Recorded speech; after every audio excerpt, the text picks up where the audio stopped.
Welcome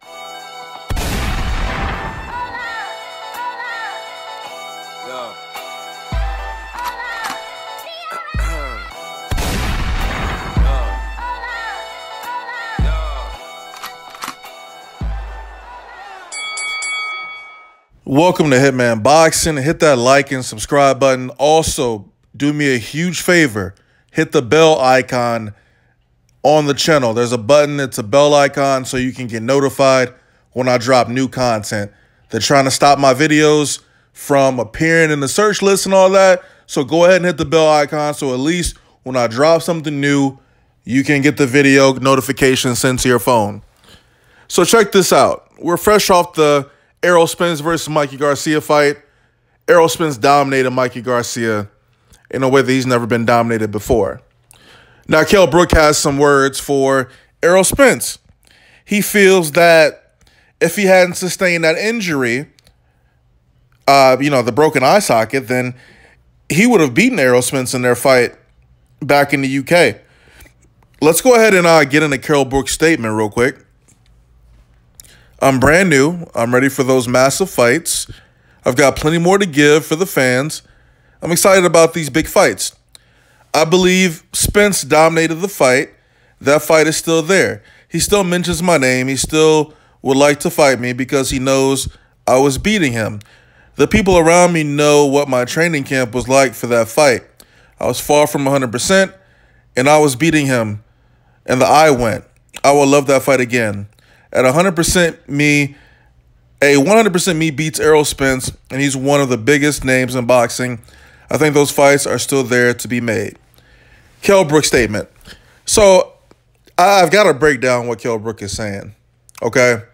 Now, I remember I was making these videos to try to get Kell Brook to fight Errol Spence. Errol Spence was coming up the rankings for the IBF. He was beating everybody in front of him. And, of course, Kell Brook was exploding on bums like Kevin Bizier. And he didn't want to acknowledge Spence. He didn't want to fight Spence. In fact, he chose to move up in weight, quote-unquote, dare to be great, and he fought Triple G. Now, this is a fight that I don't believe Kell Brook thought he could win. I really don't think he felt like he could beat Triple G. It was a money grab, and he was clout chasing. And he ended up going up in weight, fought Triple G, and got his eye socket broken, okay? His eye socket was broken. So this made him damaged goods at that point. And then the next thing that happened was the IBF forced him to fight Errol Spence next.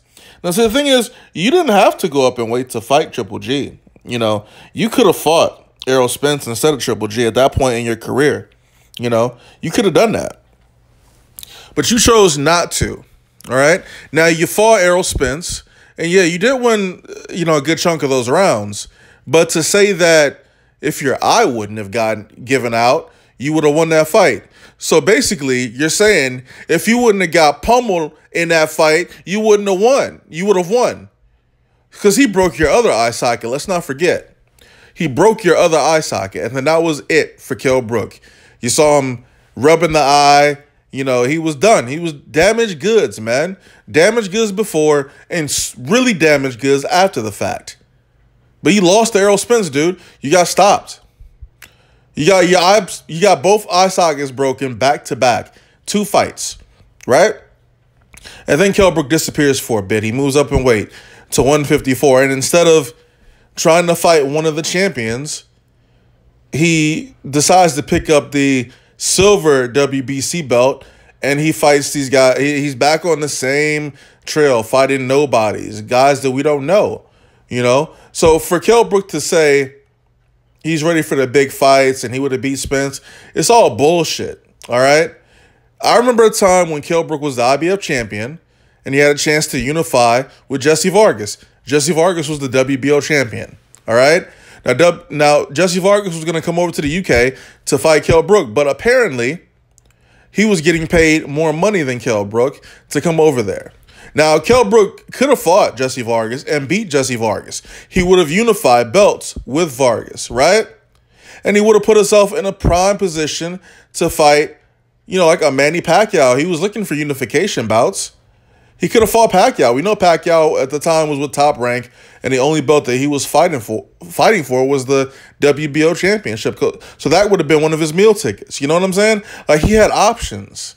He never came over to the States to fight. He kind of made his own bed, and now he's laying in it. He's really in a bad position. I don't even know if the guy's fighting at 147. But, of course, you know, Errol Spence said he would fight Kell Brook again, if I recall, if Kell Brook won a championship belt at 154. And he's failed to do that. He failed to make a big fight with Amir Khan. He keeps coming up short. You know, his best fight to date was against Shawn Porter and beating Shawn Porter. That's his biggest accomplishment at this time. You know, he lost to Errol Spence, lost to Triple G, and he continues to fight these bums. He doesn't challenge himself. You can't even secure the Amir Khan fight, and your promoter is Eddie Hearn. He promotes both of you guys. You still couldn't win. You still couldn't secure that fight. So, Kell Brook, I really don't want to hear this bullshit that you're talking, and I'm really not going in as hard as I could. I'm not gonna go in that hard on you. You know, that was a good win for Spence. At the time, Kell Brook was, you know, he was definitely one of the top tier welterweights. He was one of, if not the best welterweight at 147 after he defeated Shawn Porter, right? Regardless of the bums that he was fighting. You know, very fundamentally sound boxer, very old school fighter. You know, I like Kell Brook's style of fighting, but, you know, the broken eye sockets has really put a halt to his career. You know, he's running his mouth talking about he wants to fight this guy, but doesn't end up fighting him. He could have fought Jermell Charlo. You know, Jermell Charlo had the WBC championship at 154. You could have fought Jarrett Hurd. You could have fought Jamie Munguia, but you didn't, man. So, again, I always felt that Kell Brook was undersized for 154 anyway, and that his best bet was to continue to try to make 147. And that's where the big fights were. You were already that dude at 147, but now nobody even mentions you. This video is probably not even gonna do that good because nobody's really checking for Kell Brook anymore. So Errol Spence has left you in the win. You're trailing really far behind him now. So, you know, hopefully Kell Brook smartens up. He's only 32. We don't know how his eye's gonna hold up if he fights another tough opponent, but you know, in my opinion, Kell Brook is kind of finished. His career's done. He'll never win another world title again. But, you know, it is what it is. I could be wrong. He could come back and get some decent wins at 154, 147, and maybe he'll be a force to be reckoned with again. But we never know. Personally, I don't believe that he's about to amount to anything ever again. Hitman Boxing, drop a comment, like the video, subscribe. Kell Brook delusional as fuck, thinking he would have he could have beat Errol Spence. So you lost, dog. You got your eye socket broken. Second time in a row. I'm out.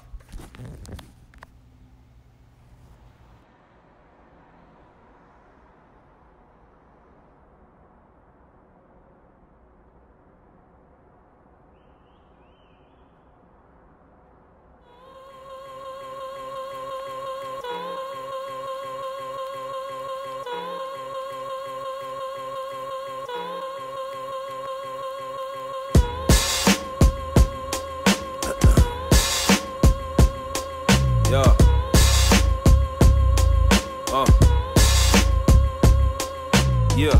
Yeah. Fresh about the 37th chamber. Sold 2 dots, killer beat, new generation. I'm killing niggas with no hesitations. Real hellraiser, killing them softly because it builds patience. What's up with niggas and they fucking favorites? Swear to God, man, but I'ma just stop before they say I'm hating. Anyway, this be that chill wave. Each and every day, nigga, it's a lifestyle over this way.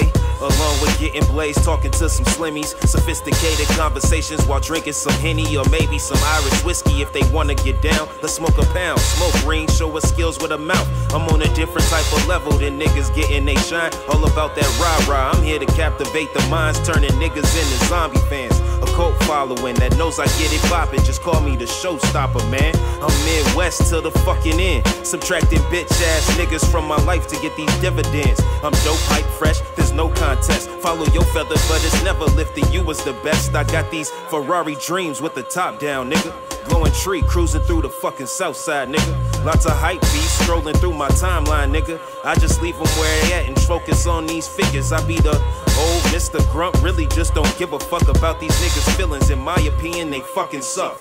Yeah, and if they want it, they can see me, bruh. I'm riding solo everywhere, consider that a fucking dare. These niggas scared of competition these days. Fuck a card, I pull your page, so you better behave. I'm an angry nigga, shake me, watch me fucking explode. Like a champagne bottle that just dropped on the floor. It's a whole lot of niggas that can't fuck with my torch. A bunch of pussies, they ain't never stepped a foot off they porch. I'm on a genocide mission to exterminate these fucking fakes, walking with this proton pack, blowing my cares away. I ain't finished yet, serious like career threats, throwing out these slurs every minute like I got Tourette's. Fuck, shit, bitch, and some other adjectives. Make it all rhyme. I had you bopping, asking who is this? It's Soul 2 Dots, raising the flag for hip-hop. The fifth element, secret weapon, I be a sure shot. Spitting all these lyrics like it's fucking ammunition on a 40 cal. Seeking destroying these motherfuckers out.